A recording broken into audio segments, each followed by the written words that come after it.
Okay, so hello everyone. My name is Daniel, pronouns he, him. This is a session of lasers and feelings. And this particular one shot is titled Nebulous because it will follow the heroics and the shenanigans of the spaceship Nebula. The session is part of the Gauntlet, which is an online RPG community playing mostly indie, narrative, and OSR games. There is much more about the Gauntlet that I can say here, much more than just playing games, and you can find out more about the Gauntlet at gauntlet-rpg.com.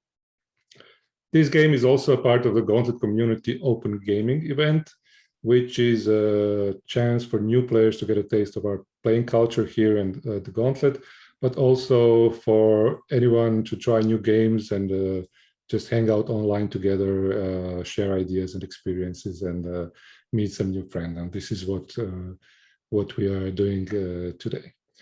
I will now ask the players here to introduce themselves. You can state your name and pronouns and tell us something about yourself.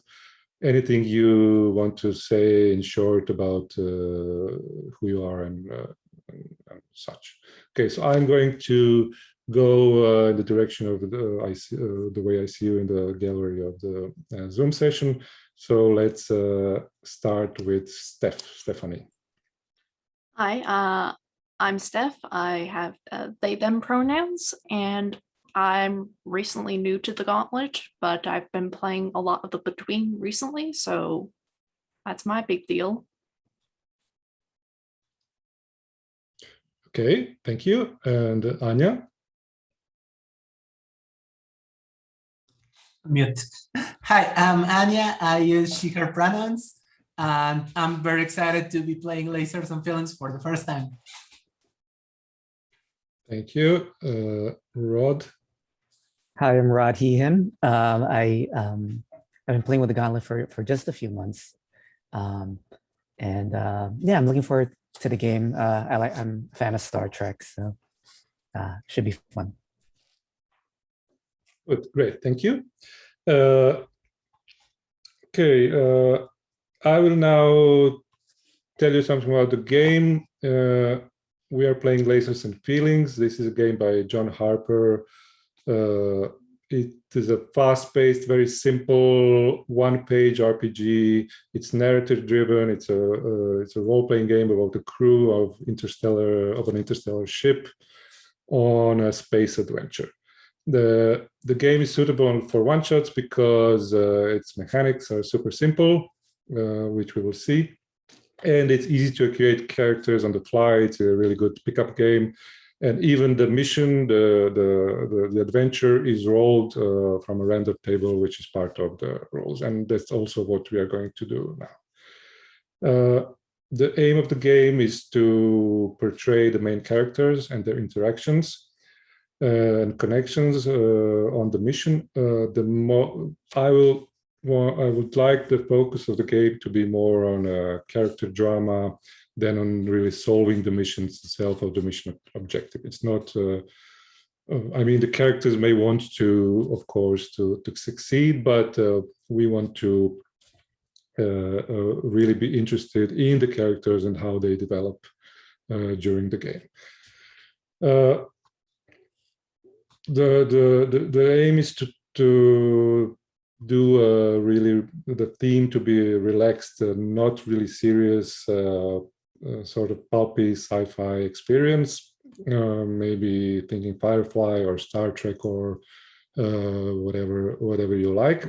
I would like to have a little conversation about what we do want to, what kind of sci-fi we want to do with all of you, because I want to create a really collaborative setting as much as we can in this short time. I will roll when we do this, I will roll the adventure. It will be open to you to see what the objective is, but we will try to frame a couple of scenes to introduce the problem at hand. We will also, during the game, we will use safety tools, as we always do on the Gauntlet. This is to set some boundaries to make a better game and for everyone to feel comfortable playing. The first safety tool that we use is lines and veils. They are used to set boundaries on uncomfortable content in a game.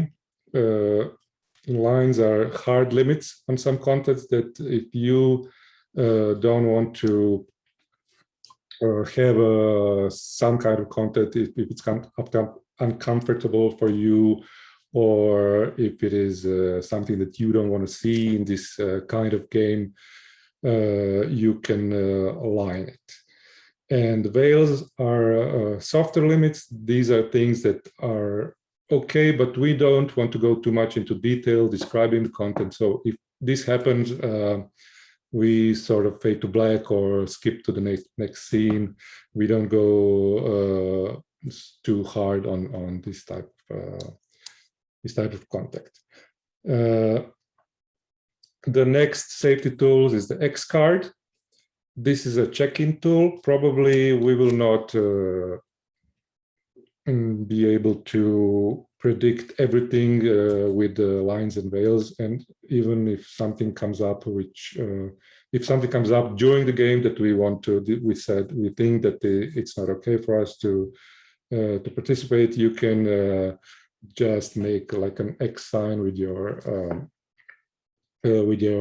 hands, or type X or a couple of X's in the chat room. I maybe not be able to see the chat room, but if any of you see that someone has put up the X card, you can remind me.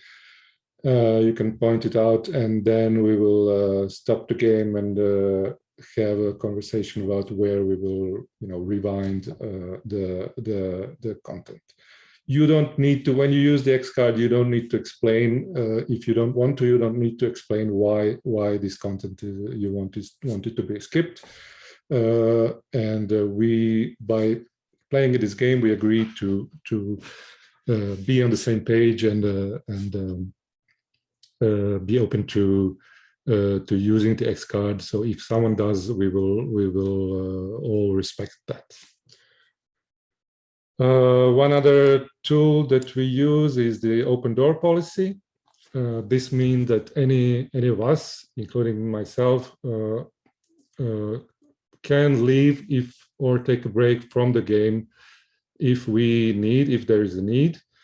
Also, this can be temporary or permanent. Also, if you do this, you will not be judged about this, and if you don't want, you don't have to explain why you have left the game. Okay, of course, the game, as any other game in the Gauntlet, it follows some set of principles that we abide to while playing the games. This is called the Gauntlet Code of Conduct. Basically, it means to be respectful to others and to support other players in their kind of play. Okay, does any of you have any questions about the safety tools? You're all familiar with the safety tools and okay, so. We also, I want to say, we will be we will have a break on every hour for about 5 or 10 minutes, so that we can, catch some breath and make some tea or whatever we want to do before continuing. Okay, so the game itself, I see that you are all able to see the character keeper. There is a tab in the character keeper. The first one that says game info. you are the crew of the Interstellar. It says you are the crew of the Interstellar scout ship Nebula. Your mission is to explore uncharted regions of space, deal with aliens, both friendly and deadly, and defend the consortium worlds against space dangers. Captain Darcy has been overcome by the strange psychic entity known as something else, leaving you to fend for yourself while he recovers in a medical pod. Okay, so this is a basic principle of the Lasers and Feelings game. The only thing I have changed is the name of the ship, which is now called Nebula, and we together will be creating the rest of the setting around this premise. Okay, I'll just check. Okay, before we do, we check our safety tools. I would just like to ask if each of you a question. What is your main inspirations to wanting to play a sci-fi game like this? Is it Star Trek? Is it something else? What do you like? What kind of science fiction games do you? I mean, not just games, but also other kind of media do you like? Let's start with Anya now. I love Star Trek and I love Battlestar Galactica. I don't know, Lasers and Feelings seems, I like the idea of just picking it up and playing, but at the same time, the times I've tried to run it, it has felt intimidating. So that's why I haven't done it before. Well, why do you think it was intimidating? Because it seems so open to run. That's why I want to play it first. Okay, thank you. Let's go ahead with Rod. Yeah, I mean, I like a bunch of different science fiction, yeah, it's a gamut, but Star Trek, I think, would be my touchstone for Lasers and Feelings more. But I'm pretty open. Like you said, it's going to be a relaxed game, a fun game. So I'm open to anything. But yeah. Okay, thank you. And Steph? Like Star Trek is my really big hard sci-fi I'm into. Like a lot of the other sci-fi stuff I like Warehouse 13, I like Eureka. Like those are very much modern day stuff and not very hard sci-fis, more of a soft one. So this is a little bit out of my comfort zone. So I just want to try it. Okay, great. I'm happy that no one has mentioned Firefly, because when we talk about Lasers and Feelings, it's like Star Trek or like Firefly, and I have never seen Firefly, so it's not that I don't like it, but I just haven't seen any of the series or the films. So we can, but I am a fan of Star Trek. Yeah. I'm a big fan of almost all, even the new ones. I really like. So we may try to take inspiration from Star Trek, and but we will maybe change some wording. This is not a game in the Star Trek universe. We can play with the tropes of Star Trek and try to create our own little world, starting with a ship. Okay. I also think that what I wanted to say is I don't want to go into direction of some more grim sci-fi worlds like perhaps Alien or whatever. So maybe we can look at our safety tools tab. I have already marked some of the content that I really don't want to include. This is a light themed game, so we probably shouldn't use a lot of hard content in this. It doesn't mean you have to line it or veil it, but I think since we have talked about Star Trek and we all understand Star Trek, that this is what we are going after. Okay, so maybe you can now also review the lines and veils, put your stuff in there, and just maybe I can wait for a minute if you, or if you're done, you can just write in the chat that you have finished.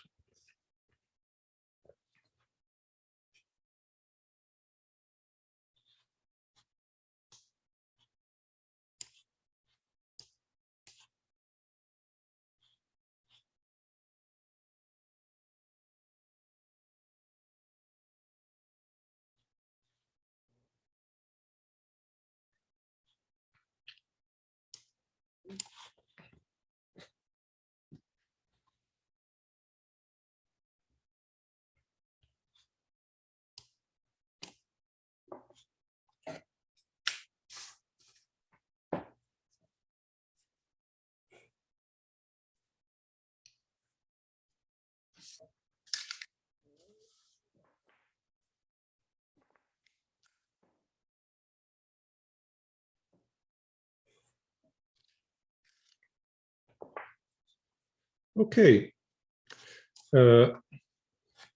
So we have decided there that our lines would be eye injuries, harm to children, homophobia, midichlorians, racism, speciesism, sexual assault, violence, coercion, slavery, torture by PCs, and transphobia. For veils, we put sexual content and suicide, and harm to animals is something that we need to check in before we want to put in our game. Okay, I've rolled our space adventure. You can see that on the right of the Nebulous ship. So what we came up with is that alien brainworms want to build or synthesize the space pirate monarch in order to enslave a planet. This seems really complicated, but then it is your turn. It's on you to see what you can do about it. And we will see how that pans out. Okay. Okay. Have all of you finished with your characters? Yeah. You have a general idea what they are. Okay. Then we can. Yes. Is slavery is in one of the lines? I don't know if we should change. Okay. That's okay. Thank you. Thank you. So I will see what is.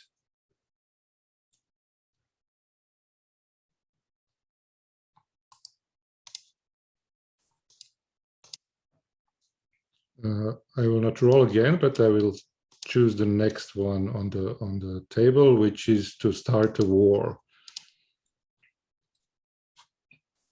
Okay, great. Okay, so before we start the game, I would like to introduce introduce the players again, in order this time for the recording. Each one of you will have a chance to say something about yourself as a player, to present themselves, and tell us then something about your character, what they are doing on their ship, and who they are, and what they look like you in a few words or sentences. Okay, so let's start with Steph now again. Hi, I'm Steph, and I'm playing Mela, the android scientist. They're very logical, and they appear to be human for the most part, but some things just like escape them from time to time about people. Like, oh yeah, I can do this, and they do stuff in a very strong manner that's like, oh yeah, you can do the same things I can do. It doesn't work like that often. Okay. Thank you. And the next is Anya. Hi, I'm Anya. I'm playing 17 Buckaroo. I think she's the pilot of the ship. She trained she trained a lot in navigation and that sort of stuff. So her style of piloting is very analytical, and she's maybe not looked as an intrepid pilot but by everyone else, but she's very sure she's intrepid because the ship is always safe in her hands, and that's the most intrepid thing you can do. Yeah, and it's a good thing that the ship is nimble, so you can do things with it. Okay. And Rod. I'm Duncan Cassidy. He, him. I am savvy envoy. In case we run into aliens, I guess I'm trained for first contact and also diplomatic. Uh, if any diplomatic needs come, I'm there to help. Okay. Okay. Let me ask you. So I will now ask you each one of you a few questions, maybe in order. So Mela or Mila? How do we pronounce this? Mela. Mela. Okay. Is this your first contact as a scientist? Is this your first contact with the term brain worms or something similar? I've heard of it before, but I think in terms of practical knowledge, would be the first time I'm dealing with it. Okay, so this is something that you, as a scientist, want to explore how they work or how they operate, right? Yep. This is not something that is known to the consortium of planets. Not particularly.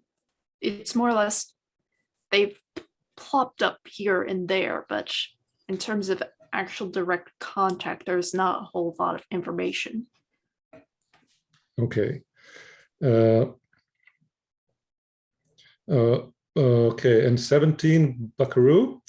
Are you? Is this the ship, the Nebula? How big is it? What is the crew? You're the pilot who have been with this ship a long time. So, how many crew are they? Or I'm picturing it really small, maybe for a dozen or so people. I don't know if everyone agrees with that.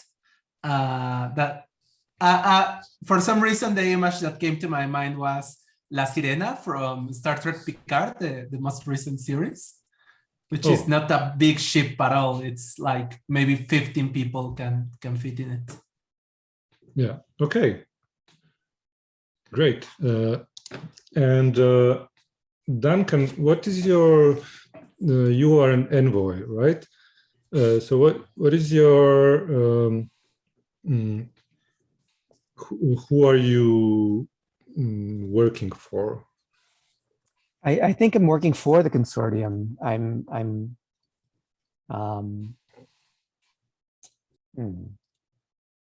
Yeah, I think I'm working for the consortium where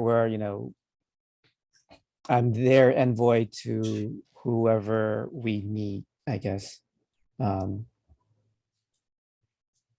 Okay. So yeah, so I'm there more for the if we meet an alien species, you know, I know the protocols and To the negotiate diplomatic, with, yeah. Right. Okay. Okay, great. So there is a tab on the character keeper that says NPCs. I have put some pictures in there, but we can use them as we go and define the other members of the crew, starting with the important ones, but you know, maybe we don't need to define them right now. So you are the main crew. I wanted to ask you one more question. Because Captain Darcy is not is incapacitated, who is the second in command? Do you want to be do you want it to be one of you or someone else? Do you want it to be an NPC? My guess is it will be Duncan. Okay. I almost want it to be an NPC. I don't care. I mean, Okay. Out of all of us, I think the pilot should be like the second in command. But however, like if we want an NPC, I'm perfectly fine with that. Okay. Yeah, let's. If it's, I think if it's a small ship, it doesn't have to be there. There doesn't have to be maybe some kind of a executive officer, which automatically becomes a second in command when the captain is not there, or maybe a number one. So maybe this could be one of you, but maybe it's not. Maybe we can decide that it's not really defined who is the second in command. So we have the pilot who starts, who pilots the ship in the direction, and we have the envoy who decides when you want to stop and negotiate with someone, and the scientist, of course, wants to. So maybe there could be some kind of a democratic way to decide between yourselves, and the other members of the crew could be engineers or maybe some kind of military personnel, stuff like that. So we can use them when we want. Okay.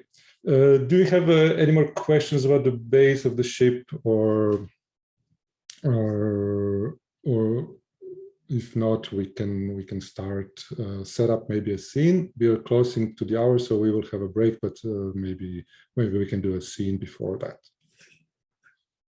Okay. Yep. Okay. So you have been on a long voyage to the frontier, and Mr. Duncan Cassidy has been delegated to negotiate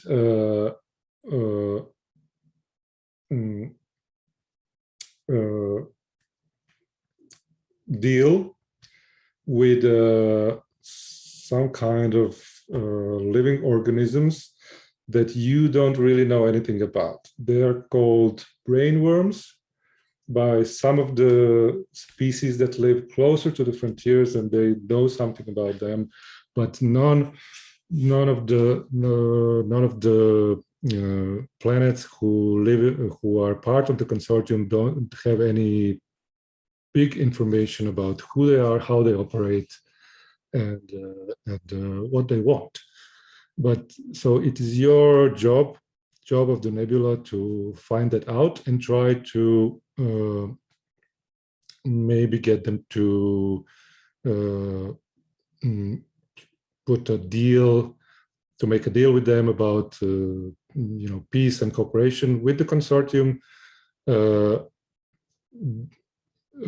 because they are said to be dangerous, and they want to start some kind of a war on some of the planets of that are closer to the frontier.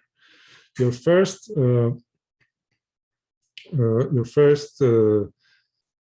station where you have to go is a planet called Penumbra. It's a planet that is close to the frontier.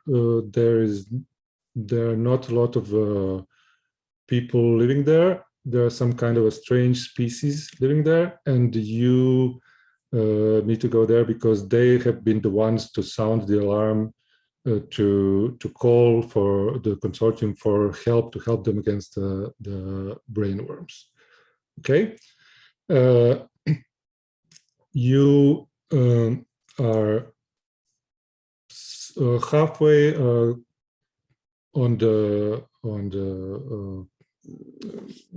halfway to that place. Your captain Darcy has been incapacitated. He went into a coma, and there is not much known about his condition. I think Mela can maybe try to find something about what is happening to him, but this is really also a mystery because he has all the vital signs. All his vital signs are good, but he seems like he's sleeping, right? So you can this may be also part of the game. You're closing in on the planet called Penumbra. You know that it is a dark planet which is filled with fog, and there is strange. There are some humanoid species living there. They are part of the consortium, but as you are closing to the planet, you see that you realize that they are not sending signals back to you. As you're approaching, you try to signal them that you're close and that you're closing on the planet, and they are not sending any signal. There is no response from them. You are now close. You are now at the distance of the signal, but you need maybe a day or two to come there, and you are now at your ship's bridge, and you are waiting for the signal to happen. You can try to find out more about this if you want, or you can discuss about what you are going to do.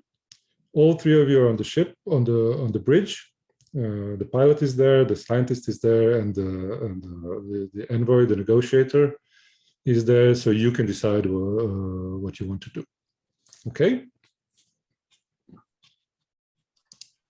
I think we should go in cloaked just in case there's a danger.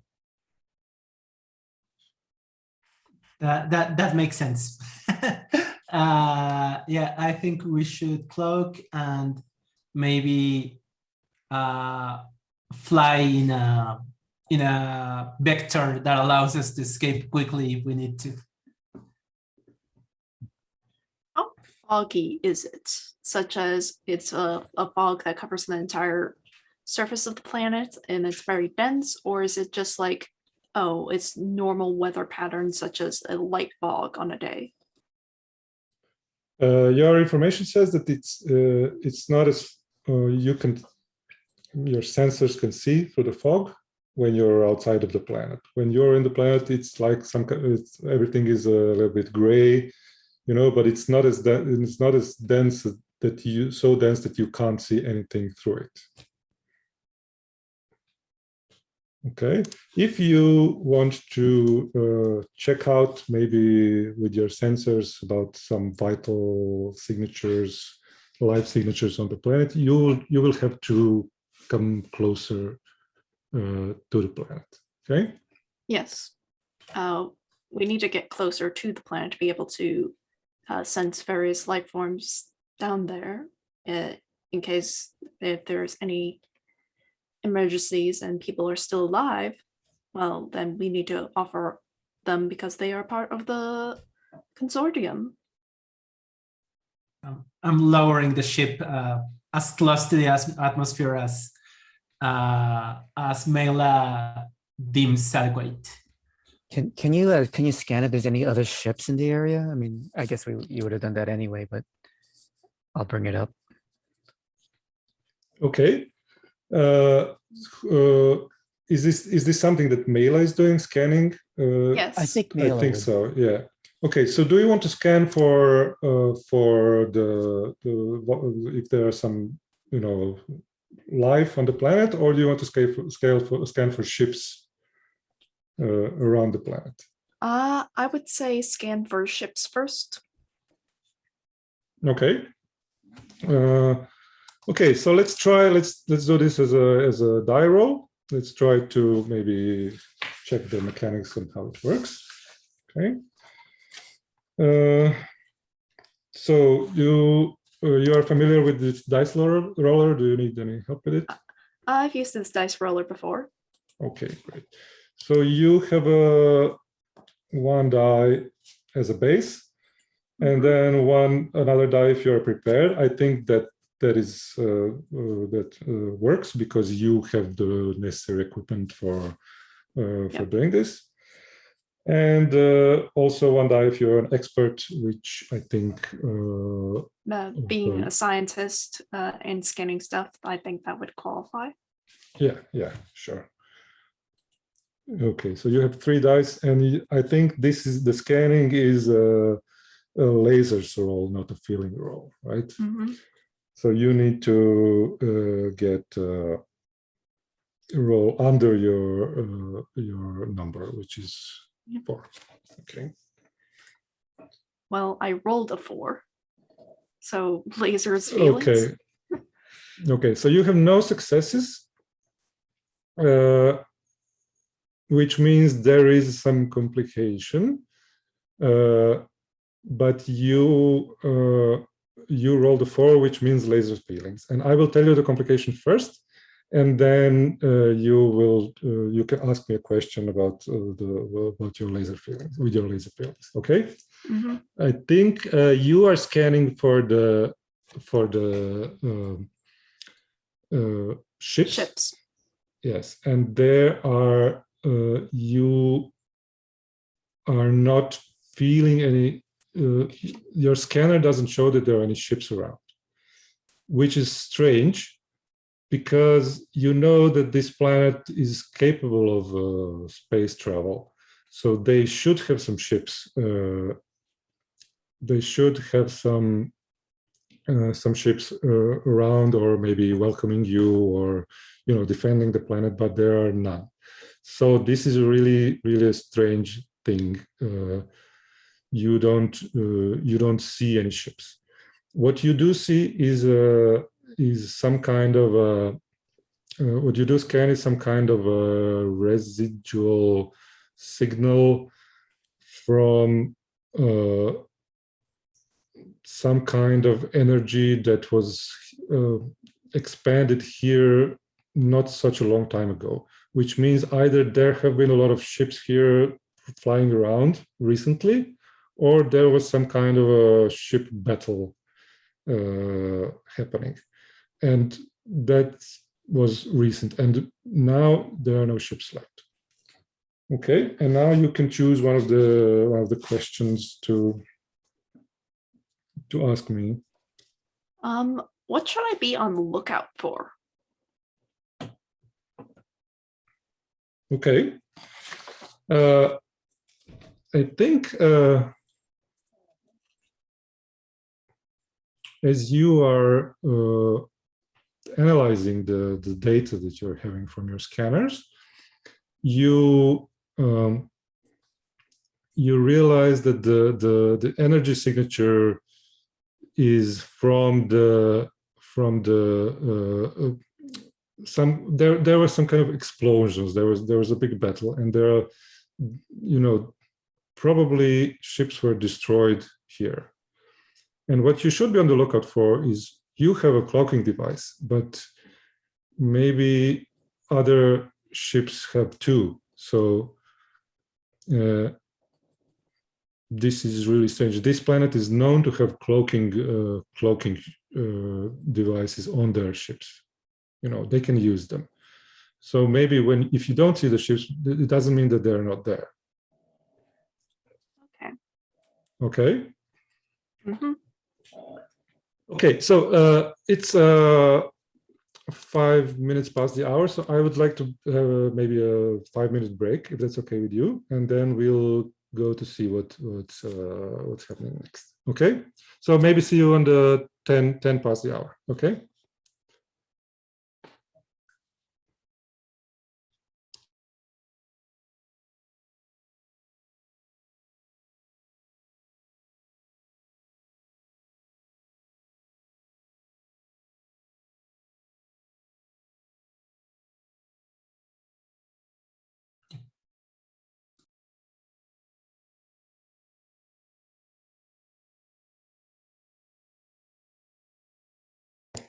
Sorry, I was muted. Yeah. Okay. So is everyone okay how this is going? Do you need some more questions? Do I need to answer more questions or anything? We are just starting now to with the complications. Okay. So Mela has discovered. They've discovered that there is probably something bad going on around here, and if you are cloaked, but maybe there is also someone else hiding in the space around the planet Penumbra. Okay. Do you convey this information to the others, to the pilot, to Duncan? Yeah. Well, I'm not seeing any ships within the sphere of the planet. But however, they do have cloaking devices, and the fact that recently there might have been a ship battle here, that is very concerning. Would the ship have some kind of, I don't know, beacon that we can send to, in order to probe if someone, I don't know, tries to shoot at it or something like that?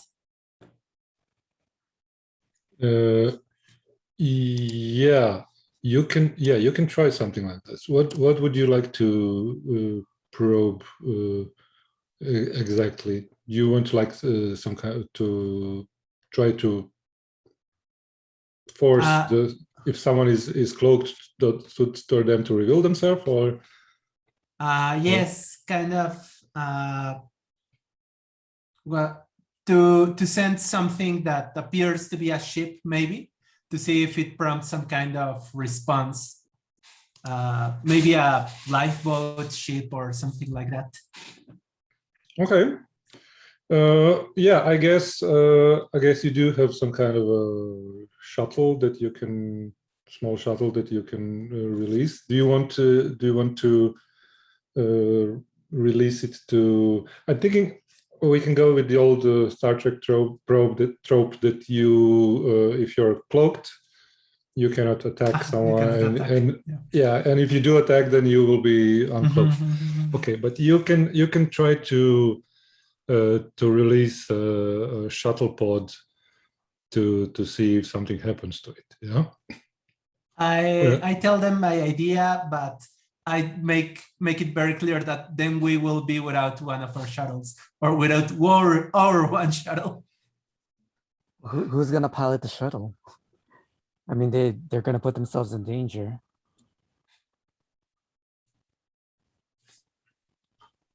I'm guessing. Well, yeah. Maybe I could pilot a shuttle quickly into the fog, and maybe that will be safer. And if then we descend then you descend the ship cloaked into, if nothing happens or something happens and you descend the ship into the fog, at least you'll be cloaked and I can duck in again. Maybe that will be a bit safer. Okay. So you want to take the shuttle and try to get closer to the planet, yeah? Can we bring yeah.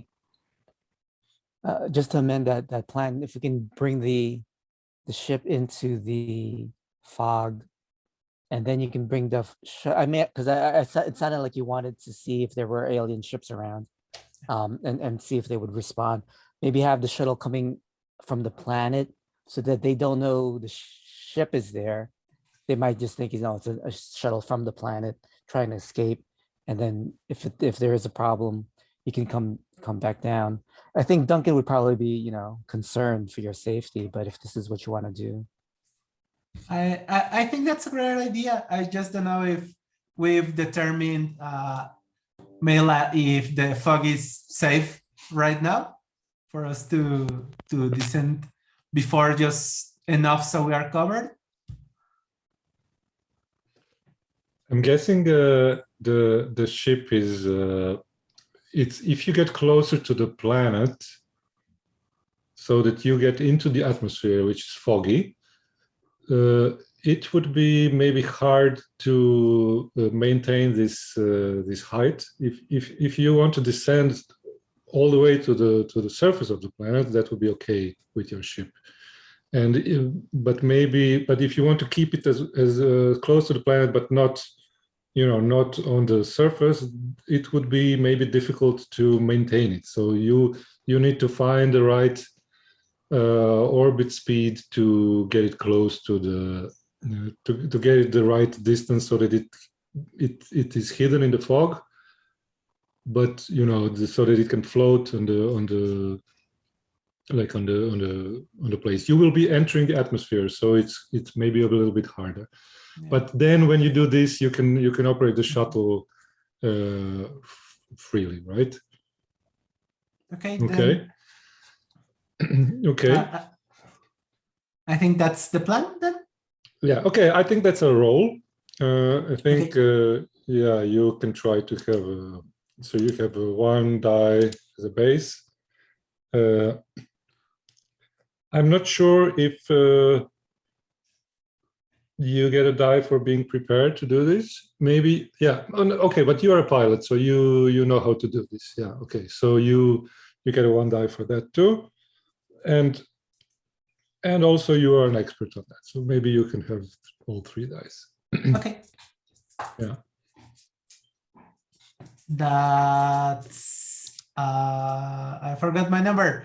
That's no successes. So your number is your number is 4. 4, and and this is, I think, a lasers roll also.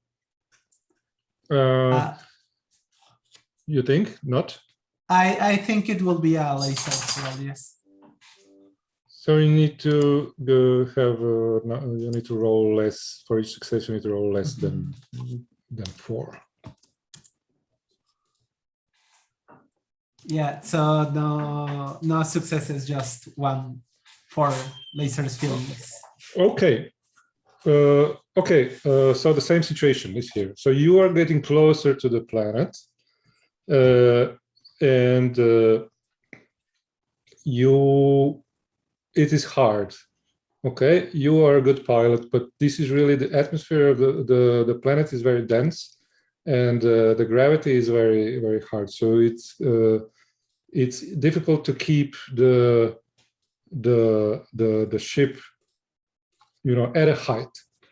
Okay, so you can choose to either go a little lower, closer to the surface, or you can get out. You can get back and to a safer distance, to a safer orbit, and then try your thing with the ship. But it's really bad, and on the top of the atmosphere where you wanted to keep your ship, the winds were very, very strong, and it's really, really hard to keep the ship at this height. What do you do? I think, given the information that Mela gave us, I will pull up and try to remain in orbit then. Okay, and since you have laser feelings, you rolled a 4, which is one of your rolls was a 4, so you can ask me a question from which you can see from the rules. I think, what's the best way to find out if there's other ships in orbit? Well, I think that a good way is to, well, actually, I think your idea is good, to provoke them to show yourself. And the other way would be maybe to find out another way to force them to reveal themselves. But if they are, if their intentions are not good, then when you reveal yourself, they might attack you or do something else. So, but it seems that they don't know you're here, right? Okay, and the other way would be maybe to try to understand them, to find out in another way, maybe scientific or something. I don't know, but you can you can decide what you're doing now. Okay, so you pull your ship out of the orbit, out of the fog. Yes, out right? of the fog. Okay, and then you do the thing with the shuttle.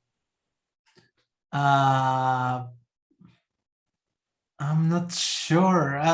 That's what I'm still pushing for that idea, but Duncan's point is, I think, good in terms of safety, but yeah, let's do the shot.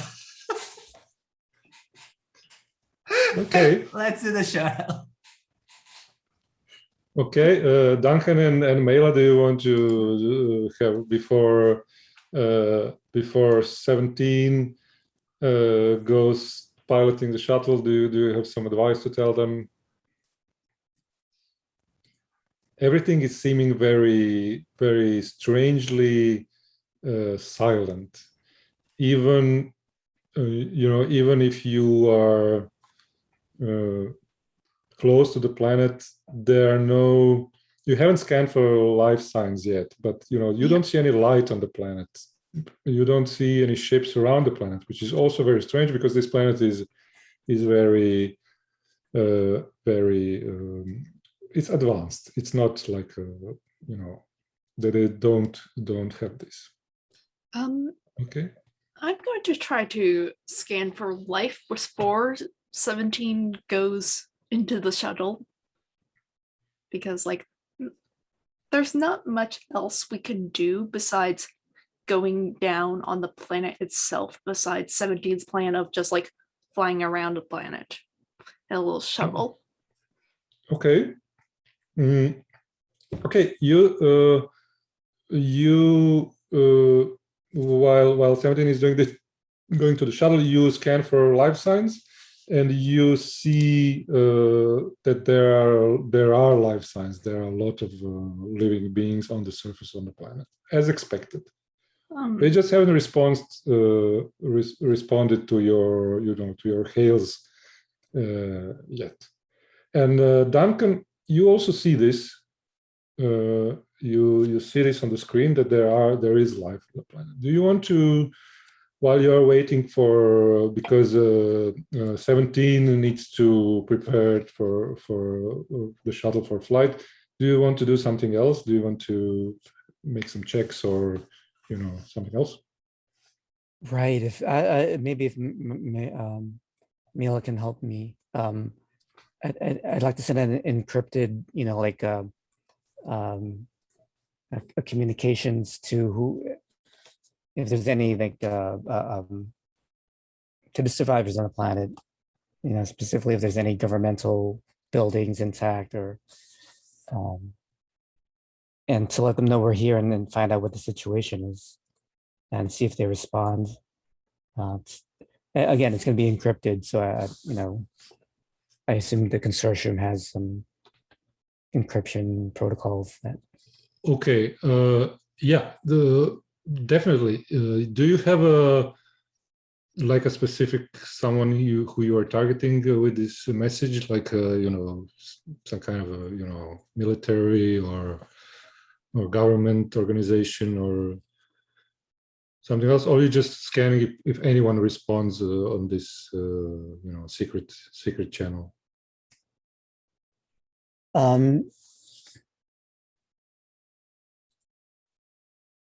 Yeah, let's send a general. I'm gonna send a general message out, and whoever, and see who responds to it. Okay, you're doing this, and Mela is helping you. Okay. Okay, so yeah, let's try another roll. This time Duncan rolls. I think you get a 1 base die, and because you're an envoy, this is something that you're prepared for, I guess. And I don't think you are an expert on sending the message itself, so you don't get that 3rd die. But if Mela knows how to do this, and if they explain this to us how it is done, you can get another die for doing the encryption. Okay. Okay. Is this kind of? I guess it's in kind of lasers or feelings. I think I'm not sure. I think it's lasers still. Yeah, it's Okay. you're this is a protocol in these situations. I think I guess so. It's not something wild or intuitions that you're doing, right? I guess. Oh, I don't think. I have So to roll even if one it's there too. Yeah. Mm, Okay, let's try it. okay. You want to roll low, right? For Yeah. lasers? Yeah. So I'm Mela. Are you helping? Yeah, I'm helping. Okay. So okay. Ooh. Make a roll. We all rolled the same thing. We rolled the 2 Yeah. 6s and 4 Yeah. This 4. is really strange. So it's definitely a they- failure. Yeah. Yeah. Okay. Okay. So as you're rolling, as you are sending the message, and you are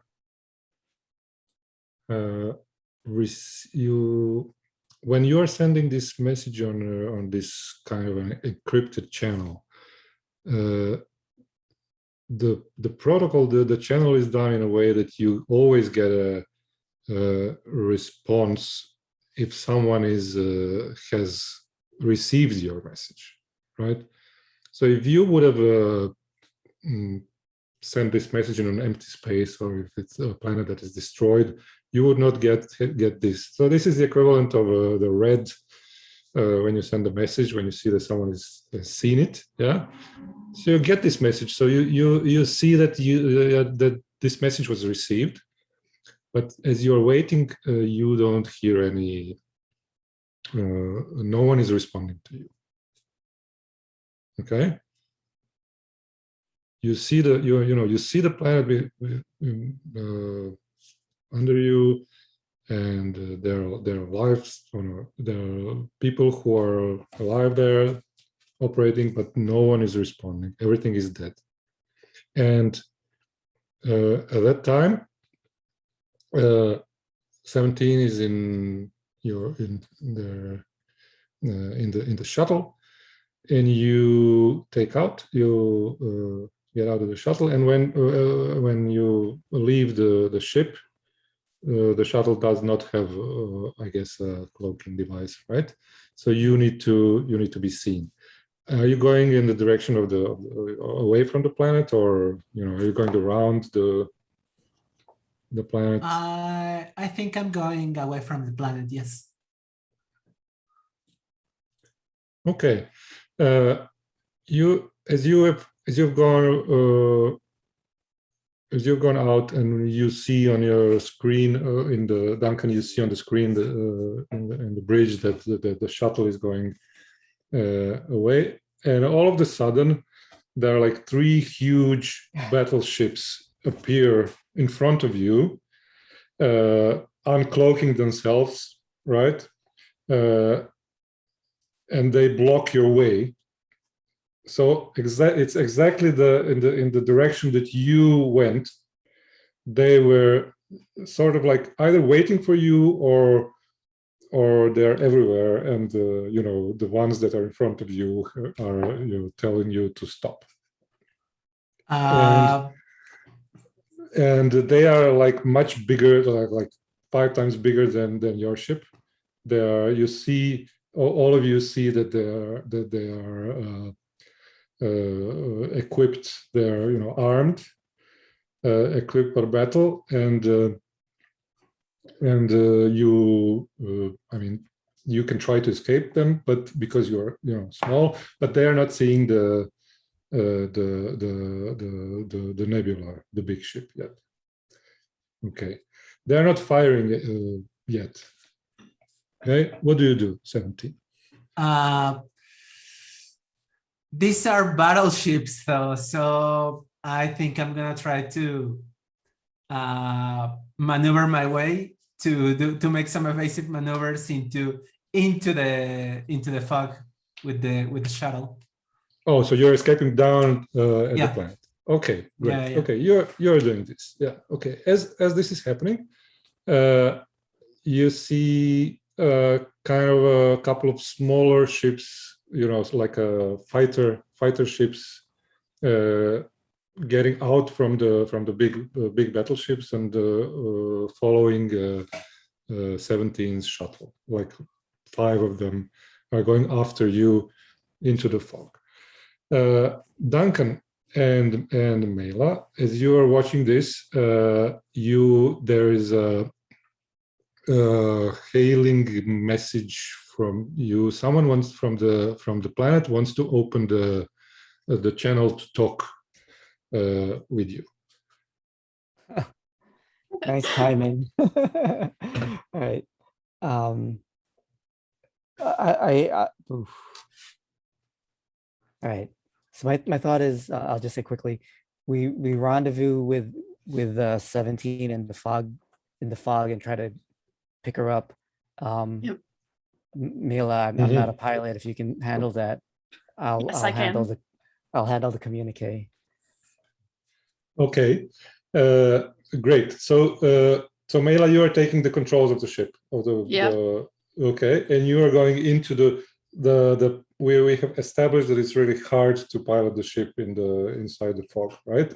Yes. Okay, but it's good thing to go. And do you open the channel? Do you answer the communication call, Duncan? The response was also encrypted. Yeah, it wasn't a response. It's just someone calling you, wanting to talk to you, like in real time. But you have to open this channel in order to answer them. Yeah, I opened the channel. Okay, and you see a couple of persons, like 5 of them. You recognize they are. Let's paint the scene a little bit. What do people from the penumbra look like? They are, they're humanoids. They're not human. What are their special features that they have? Starting with you, Duncan. Oh, I think right. They have very angular faces with maybe like extra flaps of skin, on their sides of their cheeks, and maybe a little darker hue color. Okay, and Mela, do you want to add something to this? It's not currently visible, but typically their eyes are very reflective, so they can see in like very cloudy situations. Awesome. Okay. 17, do you want to add something? I think maybe they have like really long hands, which makes it weird when they operate devices made for humans. They can, but it always seems strange while they are doing it. Okay. Okay, great. So they are like opening. You know, they're there in front of you see them on the screen. One of them is seems like dressed like a sort of a leader, and they tell you, greetings, visitors from the consortium. You are not welcome here, and we want you to leave right away. This planet, Penumbra, is not part of the consortium anymore. We want you away and left to our affairs. They all seem very, very serious about what they're saying. I'm gonna try to use if I can make a roll, see if they're talking under duress. If someone's forcing them to say what they're saying.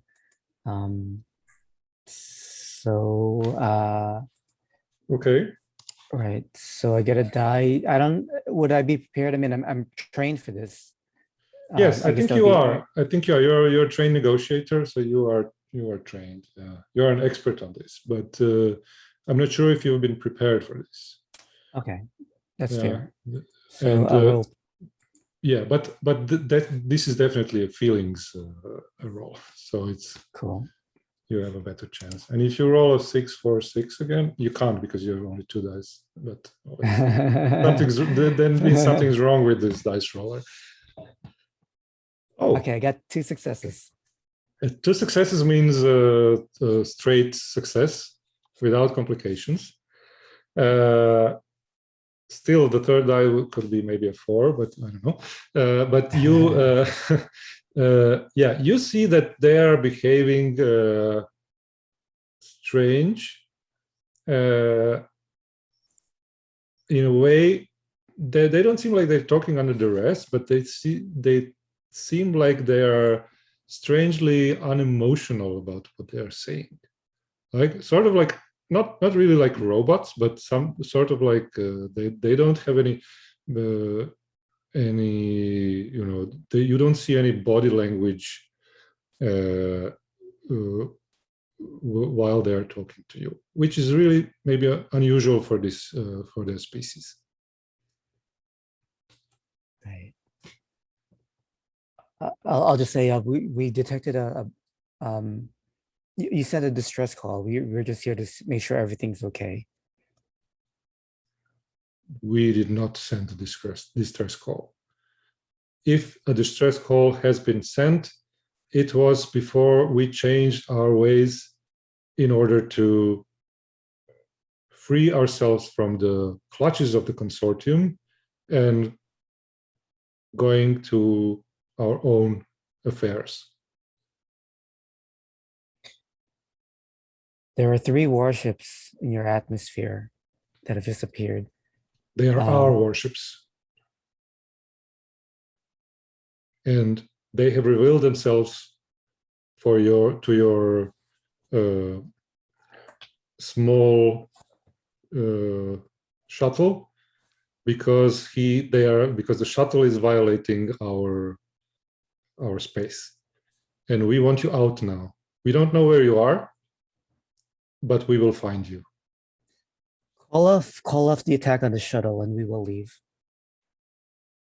Okay. As you are talking to them, I would like to go to Mela a little bit and see. You are standing on the bridge, and but Duncan is talking to the Penumbrans.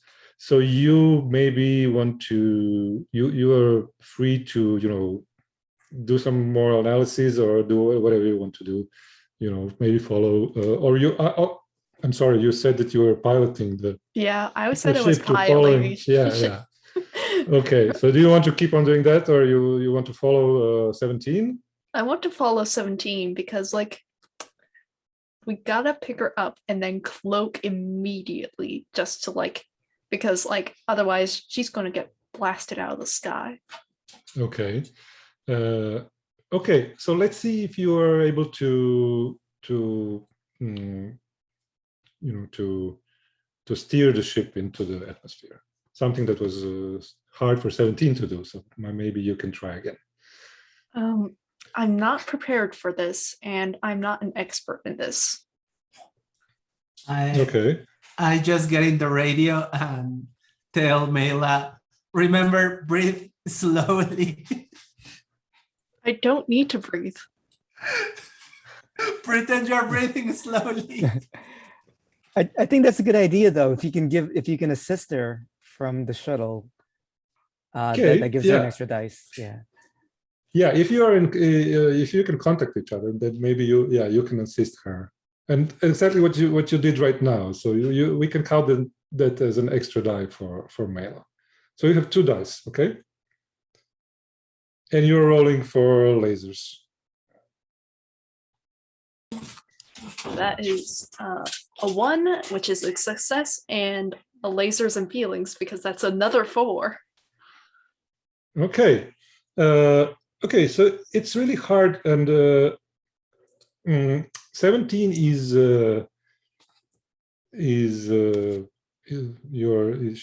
she's piloting through the fog and trying to evade the fighters that are following her, and you are following them. And as you enter the fog, you feel this turbulence, these winds that you have seen before, but somehow you manage to stay on their tail, right? And what happens is that, so 1 die means a success, but with complications. So you stay on the tail, you stay close to 17, to the shuttle,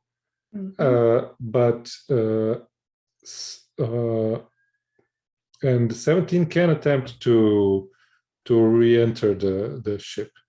But as you're doing this, you with your ship, you slam into one of the fighters following the 17, following the shuttle. And as you do this, the fighter explodes. It hits your shield, right?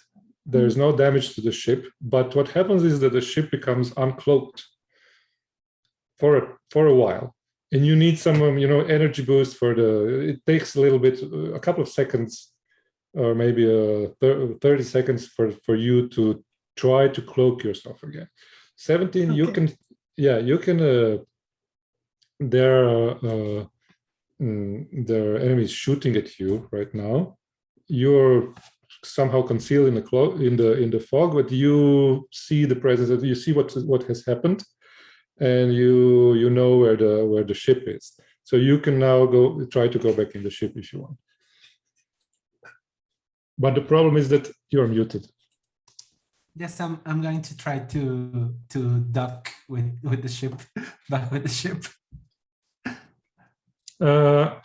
Okay, I'm guessing you can do this.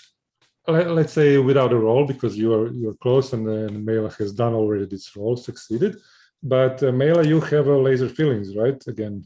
Yep, I have another. You can one ask of another those. question.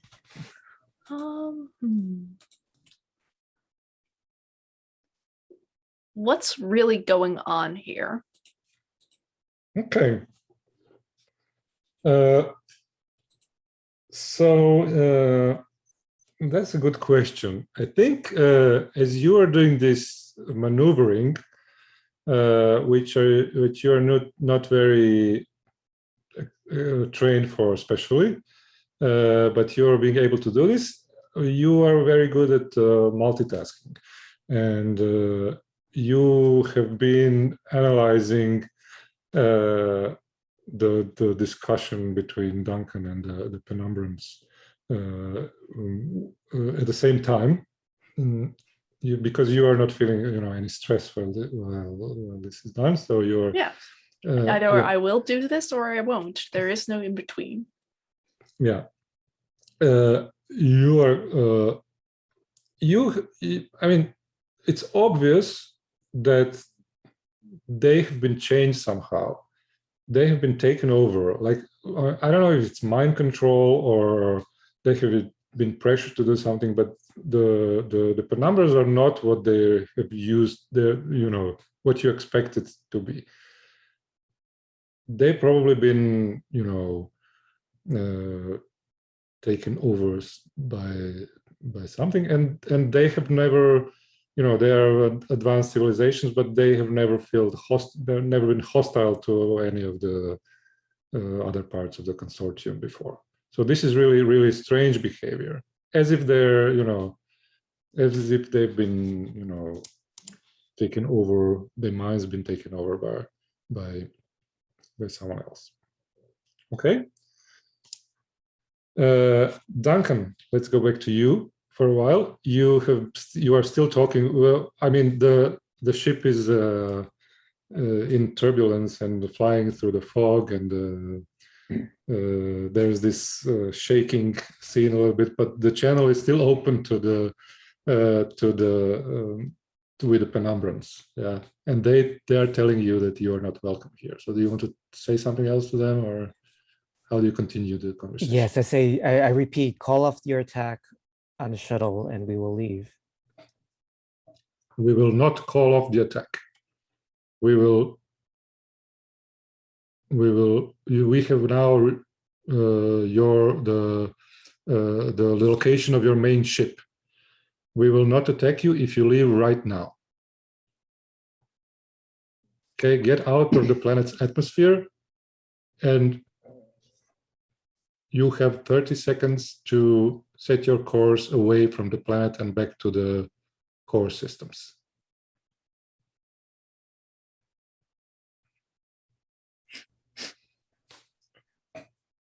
You look at Mela, and she's looking at you, still piloting the ship, and you see a signal on your screen that the shuttle has re-entered the main ship, the bay, the shuttle bay of the ship. All right, so off screen, I give Mela a thumbs up, and I say, as you wish. Is there any message you wish us to bring back to the consortium? We want to be left alone to handle our own affairs. We don't want anyone meddling in our own affairs anymore.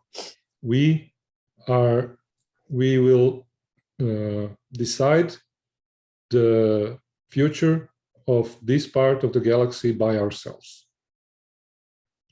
And they say this in a very, unemotional way. It's not like they're angry. They just like, feel like they're.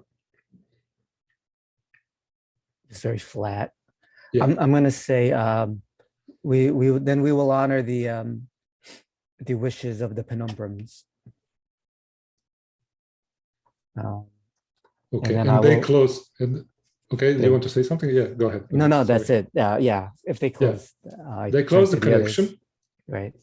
Yeah, they close the connection, and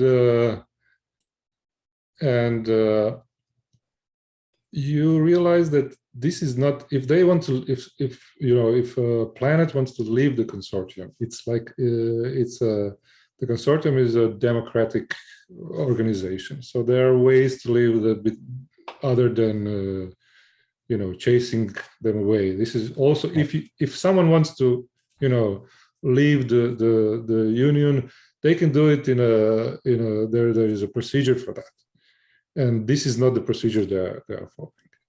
Okay. Right. So we have 17 back on the ship. Is our cloak back? Your cloak is back on. Okay. But it has been off for a while, so that means that they could be able to trace you for a while. All right, And we're Seb- leaving. Yeah. Okay. Uh, Do you leave? Do you? I Okay. think so. I think let's leave, discuss, and then return. Yeah, at least until like they stop tracking us. Okay. One more thing. 17. You're out of the shuttle. You're in the shuttle bay, and as you get out, on the hull, you see some kind of a small organisms, like some kind of a bluish worms walking around. Because you have been in the atmosphere, you may have picked up some of the organisms. They are now on your hull. What do you do? Do you pick one up or? Following protocol, I think I'm gonna ask for a containment on this dock. And so I ask Mela, I ask them to contain this, to quarantine this dock, and I go back as quickly as I can into the shuttle, just to isolate myself from whatever we picked up, whatever I picked up. Okay, Mela, how do you do this? Well, imagine like we have like sort of like vacuum sealed like tubes of like just for parasitic organisms of a decent size. However, do I recognize these creatures? Are they native to the planet? Or is this a sort of an invasive species sort of situation? Well, as you get a picture through the communication from 17, and you recognize that they might be the space worms they were talking about, and if they are, they are called brainworms. So by the peoples of the frontier.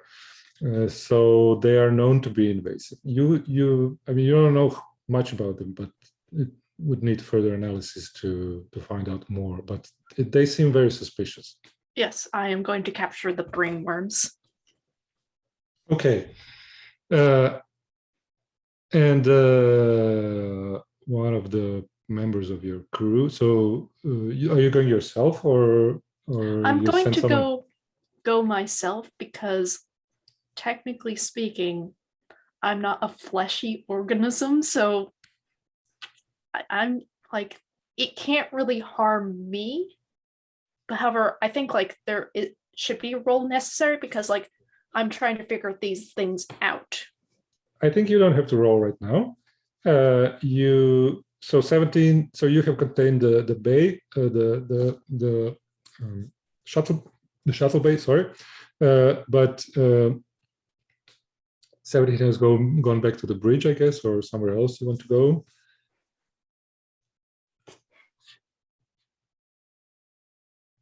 No, I think back in the shuttle, the bay is contained, and I don't know if there's a safe way for me to go outside of the shuttle and into the bay and into the ship, or in the shuttle itself. You have already got out of the shuttle because you wouldn't have been able to see the. So I think the best you can do is just go out of the shuttle bay and back to the bridge as fast as possible, or get away from those worms, right? Okay, then as soon as Mela has sealed the docking bay, I'm gonna ask them to analyze me if there's something wrong with me. Okay. Okay, great. So you have to do okay. So it means you would have to go to the medical pod to be analyzed. Okay. But there's a problem. Yeah, but there's a problem because someone else is there, and there are no two places for this. But let's wait a little bit with this. I want to see Mela. You take some samples. You find a couple of brain worms, and you put them in some kind of a protective, glass or whatever. what do you want to do with this? Well, I want to just a basic, like, how big is this thing? It's like I think it's like maybe half an inch long. It's Okay. hard to, yeah, it's hard to notice if you're not looking. Okay. But it's a unique color, and that's why 17 noticed it on the shuttle. Yeah, exactly. Okay. I'm going to analyze it, see, like, okay, it's a brain worm, so like it's some sort of parasites. It's small enough, like it could enter inside you. So I'm going to just like see like what it does, like in isolation. Does it die like quickly, or is it like, does it like try to like get out or what have you? Just trying to figure out its behaviors. Okay, and where you have some kind of a science? Yeah. Okay. Okay. Okay. So you can do this.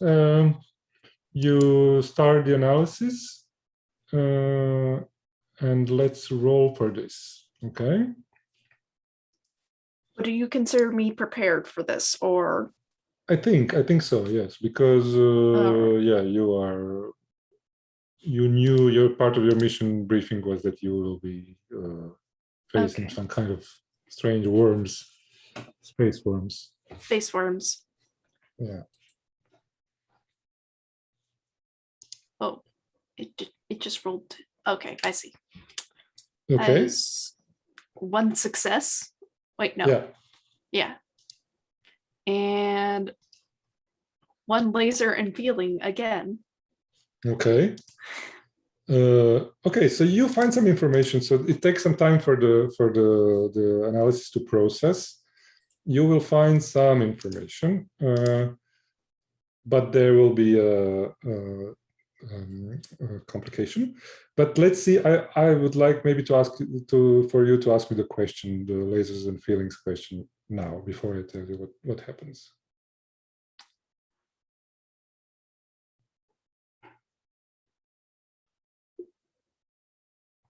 Because it's been presumed that that the brain worms, because they're called brain worms, that they infest the brain. What's the best way to have them to stop that? Like get them out of the brain? I think it takes surgery. Okay. And it's not impossible, but it's not very. It's difficult. Very difficult. And the other way is maybe to generate some kind of a cure or compound that will drive them out of the brain, or to kill them, to destroy them while they're in the brain.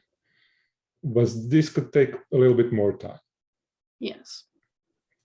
Okay, and as you are doing this, you find on your head somewhere a worm which has escaped your noticing. It has probably I don't know, somehow ended up on your head while you were doing this, or maybe trying to get inside your ear. But since you are an android, it doesn't do this. It doesn't help them. So it doesn't affect you, but there is a possibility they are sneaky and they can end up on you. Okay. So there's a possibility that 17 still has brain worms. Yeah, there's a possibility. And let's see, 17, you are in the medical pod, and Captain Darcy is lying there, sleeping. There's some kind of machines showing some, vital signs, signals about him. but you need to, if you need to make this check on yourself, then you need to, get him out in some way. But how are you going to do this?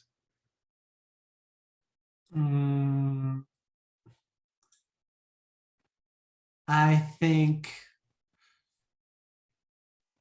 will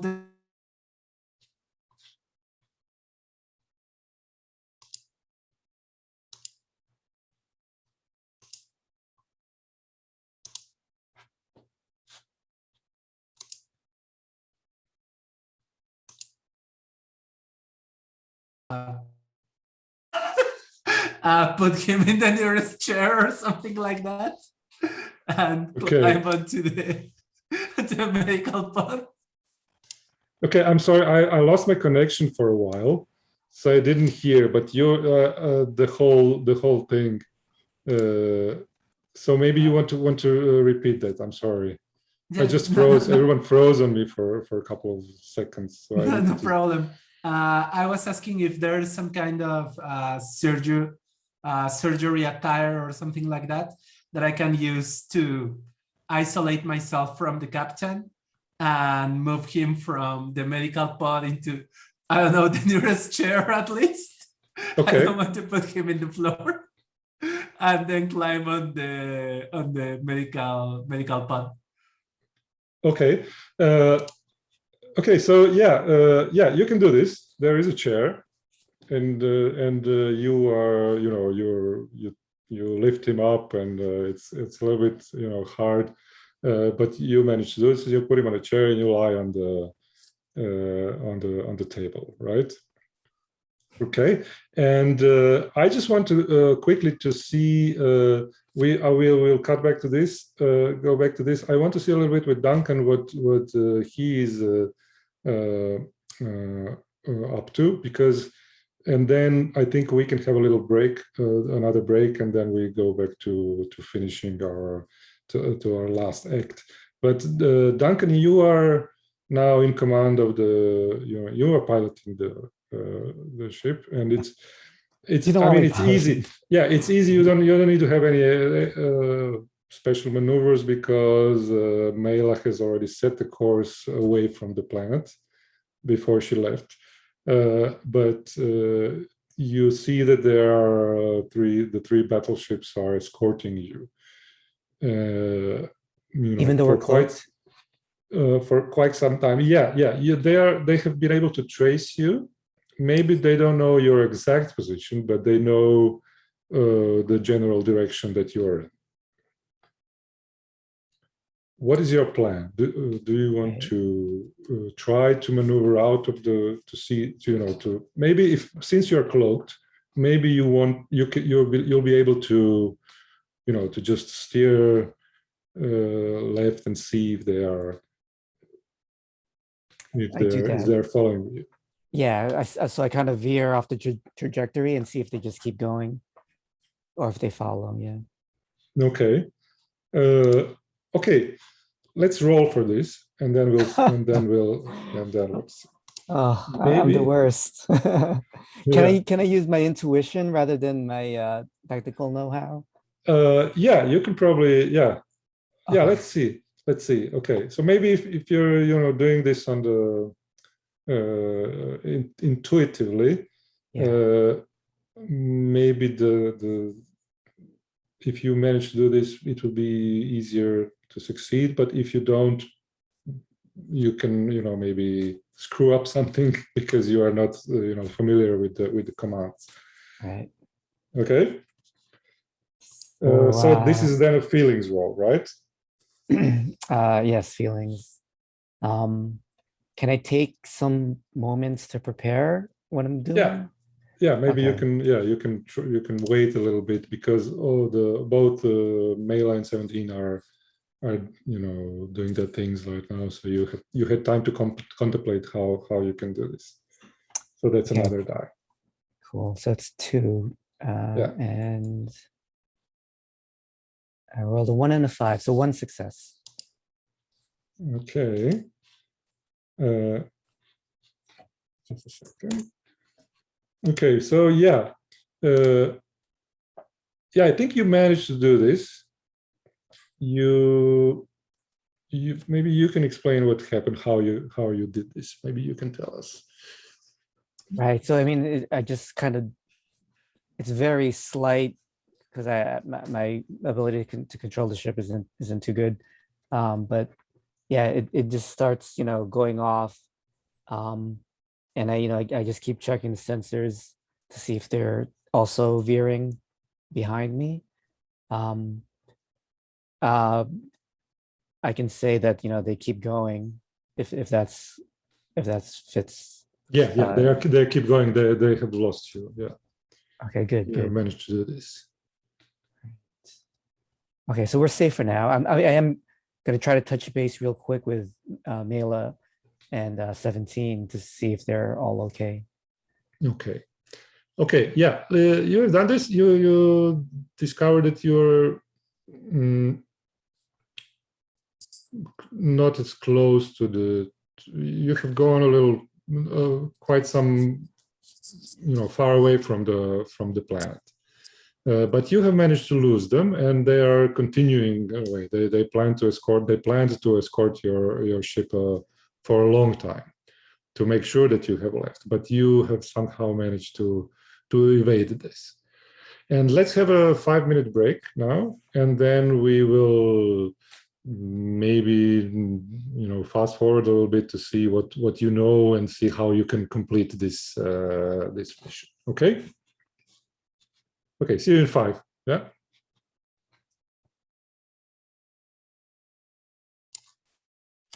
Okay, welcome back. I want to, because we are on our final hour, and I want to maybe leave some time for the debrief. I want to make a little, fast forward a little bit. I don't want to make any more complications for now. You have rolled a lot of complications, and I want to maybe frame that you rule that 17 has done a medical checkup and found that there are no brain worms on you. You have not been infected or compromised, and you have evaded the Penumbran battleships.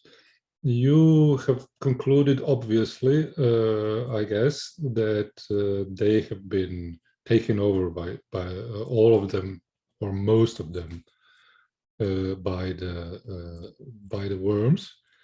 So that is why they are doing and talking and behaving like they are. Okay. But now you have some free space to come up with a plan if you want how to deal with this. You can go back. You are not followed. You are cloaked. You have been nimble to get away from them and to find some place with you. So I would like maybe to hear what is your plan. Okay, you can discuss this a little bit between yourself if you want. You're at the bridge. On the bridge, you are, I guess, going back a little slowly back towards the planet. And to see what you're up to. And I will just follow your lead from now on, okay? Or try to. Well, as far as I can tell, the major ways to get rid of these is either through the surgery beams or through some sort of poison.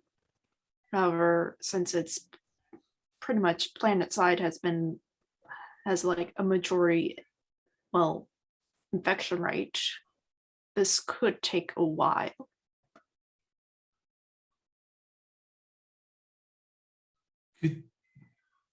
Could we, if we can develop some kind of poison or something, could we maybe modify a missile or something to spread it across the planet, to spread it across Penumbra? Question. how does the fog work on the planet? Because like if it's like produced like by vents and stuff, if we set off like poison there, then that could just spread plant side very easily. Yeah, I guess there is I think there is some kind of energy vents that they are using that's, you know, maybe spreads the fog, or maybe just the fog is like some kind of a, you know, it's in the upper part of the atmosphere, but you can mostly, and yeah, maybe you can use it as a, if you can get there, like to the place where there is spread. Yeah. So my theory is that these worms couldn't create these battleships by themselves, so they probably took over. These ships probably belong to another race. So I'd like to like see if we have any information about what that race might be, because if we can. Oh, yeah. Sorry, I maybe I wasn't clear. The ships belong to the Penumbrans, to the original they do. people. Okay. Yeah. Okay, perfect. Yeah. They have just, you know, all of them have been you know, taken over by the worms. So. I was thinking of hijacking one of the ships at first, but there's very few of us, and there's probably a lot of them inside of the ship. So Yeah, I don't know if we could manage. We don't really want to hurt them also, because they're not, you know, they're being they're mind control. You know what? It might take a long time to find something that affects the brain, the brain worms. But what about if we exploit a weakness in the Penumbrans, since we have more information on them, on their biology? If we incapacitate them, the brain worms can't do anything. They'll just be sitting in their brains, and then we'll have more time to get them out. I'm not a scientist, so I'm just posing this possibility. There is also the issue, if you knock out every penumbra on the planet, then there's ships flying about. The ships will crash if like no one is piloting them. That's the problem.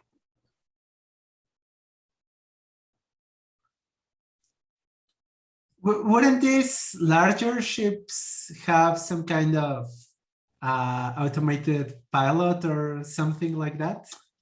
Yes, they'll fly in a single direction, but like, is that the best option we have currently?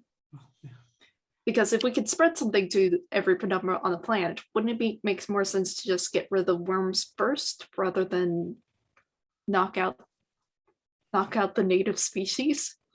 And will you be able to synthesize something by the time I mean, how long will it take approximately? I don't know. I have to ask the GM about that. Yeah, Right, of course. I think, but you have said, yeah, it would probably take a little bit of time. It can't be instant. So, but you have the samples, right? So that's enough for you to analyze what their biology is, so, and how you can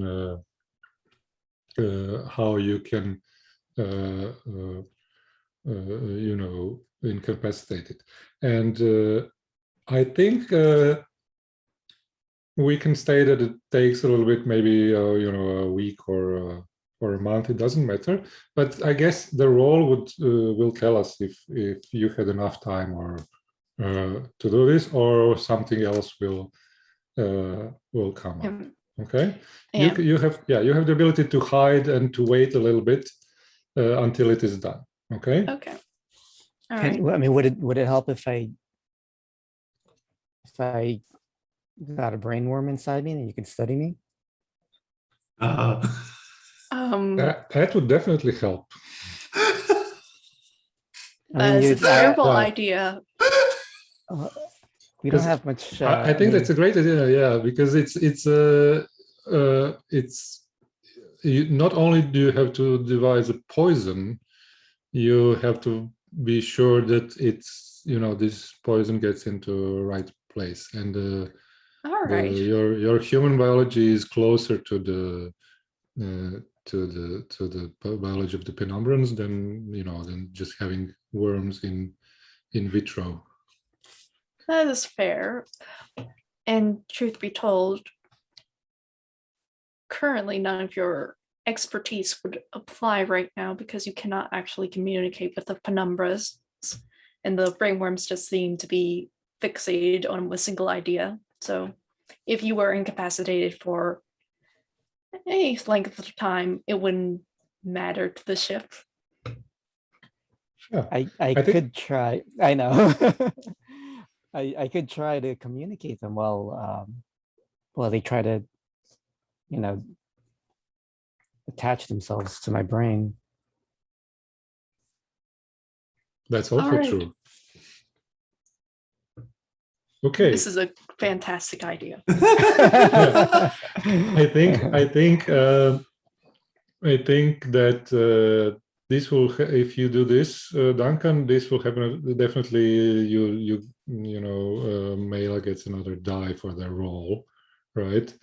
But if there are complications, they might be worse. Yeah, but let's see what happens. Okay. Okay, so I have one for being prepared because I have brainworms and Duncan. Yeah. Another because I'm a scientist. Alrighty. Okay. see. And yeah. And Oh, that is fantastic. oh, 2 that's good. successes and 1 laser revealing. That's perfect. Okay, so it takes a long time, and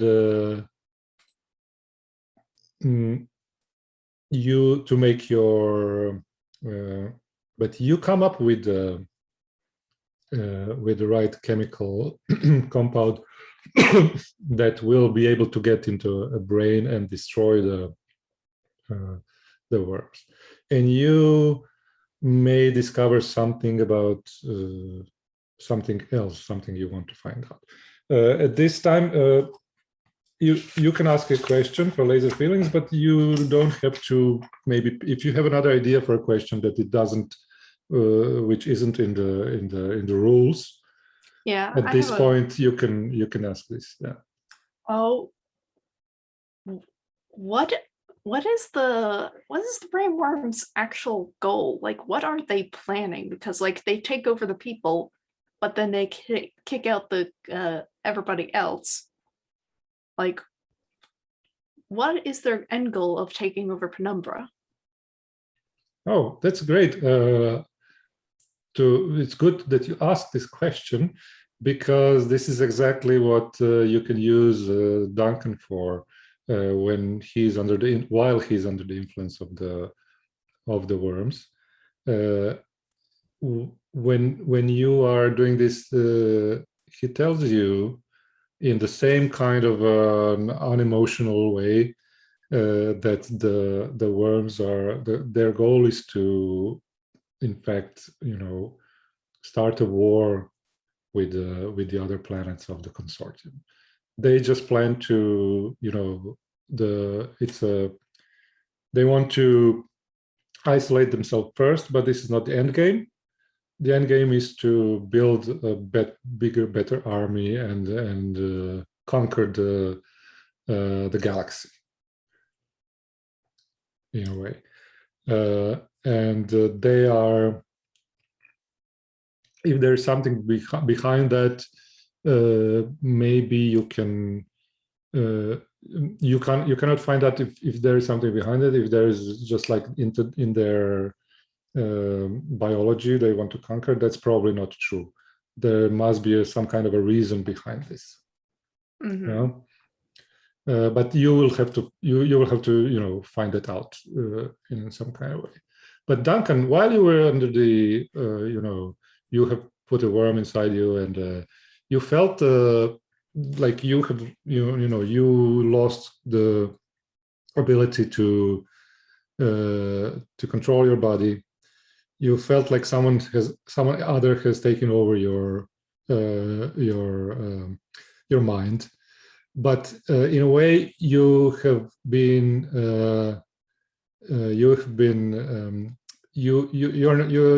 not completely helpless. You feel that you're able to communicate inside your mind with the worms, like yourself, your mind. Even when you're not able to speak to to Mela or to 17, you're able to communicate with the worms. Good. So I'm going to tell them about the philosophy of the consortium and how we've managed to take very different races and live in harmony, and that's actually been far more prosperous than previous eras when we went to war with other people, just because they were very, just because they were alien and different. We thought that there's no bridge, no connection that we could cross, but actually we had a lot more similar. And I am going to try to make at least some attempt to have a diplomatic conversation with these worms to see if there's any chance that at least this one would be willing to talk with us. Okay, they answer you. You hear it like there's one voice, because you put one worm, but they speak to you in a flat voice, and they say, yes, your consortium is good to the species that are close to you, that look like you, but you have ignored us, and the other peoples of the consortium have ignored us and have destroyed us, thinking that we don't have a mind and that we don't have a right to live on our own planets. And we want a revenge for that, because we have suffered and you knew nothing about it. And I mean, not you personally, but the peoples in the consortium. Some of the planets that we have lived, we have been exterminated like insects. And we have found a way to inflict your minds in order to get our revenge. Because you have killed us, now we kill you.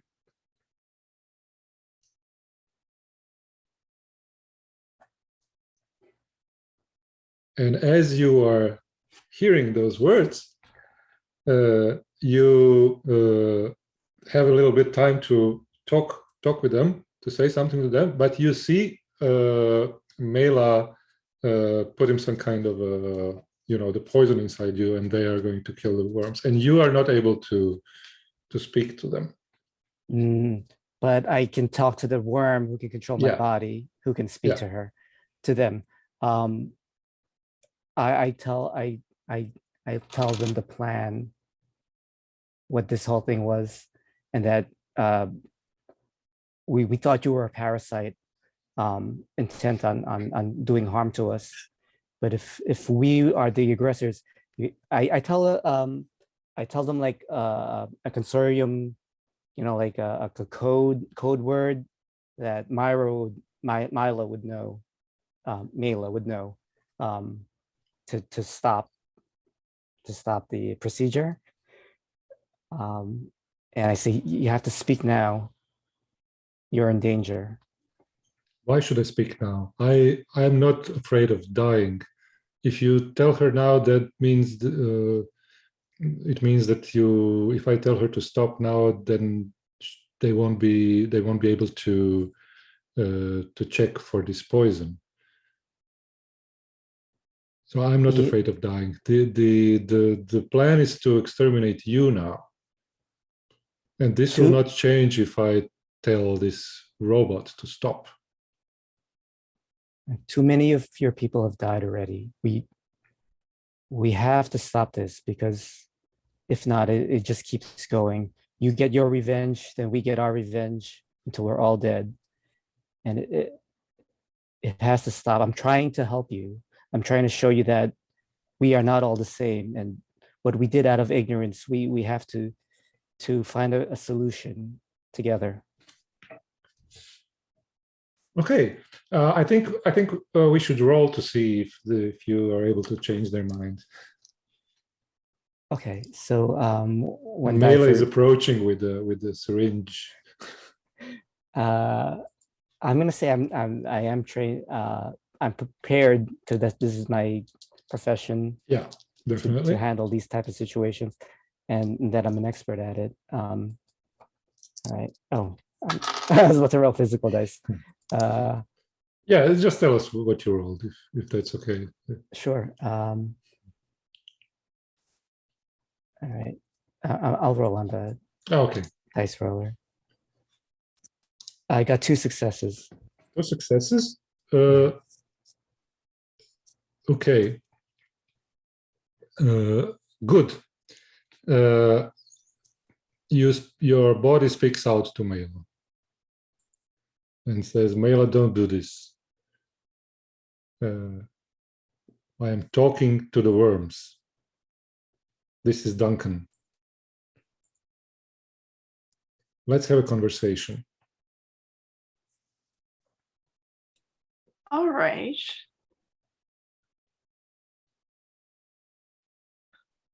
What is your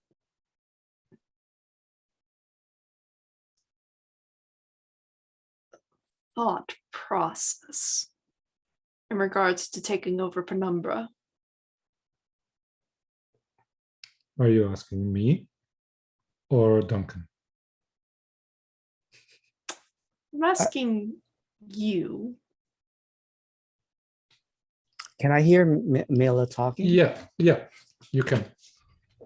Yeah, you can. I mean, you can only communicate directly to the worm, and the worm talks with your body to Mela. 17. You are also here, so you can, if you want, you can join in on the conversation. Now that everyone is talking with each other, we can play like we are all talking together. Okay. Okay. Mhm.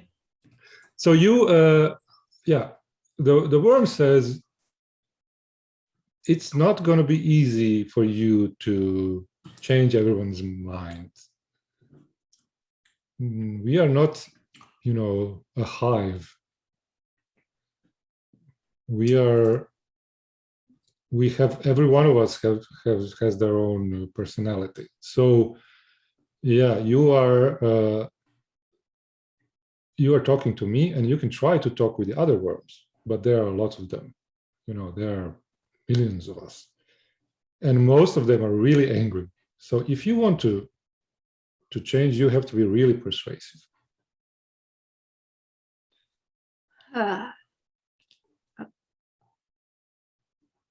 The worm was telling that to Duncan or to Mela? He was, to both. You can both hear.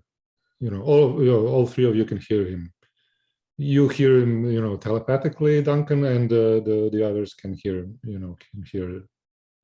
the words. Right. So I mean, go ahead. I wanna pull Mela aside quickly and ask them if you think it will be, if we have not us, but the consortium has the resources to, I don't know, offer the worms. I think they clearly want a more physical form. So maybe some kind of mechanical bodies or something like that for them to pilot and interact. And if that will be first something that we can do as the consortium. I don't know if that's actually what they want.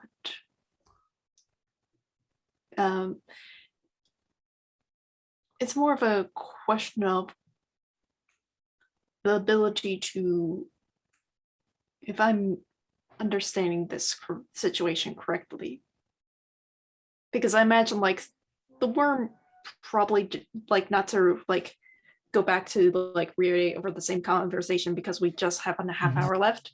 I'm assuming that the worm explained like what the whole situation, what's going on. However, from what I understand, they only took over the penumbrums because they needed the weapons, because worms don't exactly are known for having tools or those sorts of abilities. So they developed other abilities, such as being able to influence the minds of others without causing major harm to the host. So I don't know what they want. Yeah. Okay. I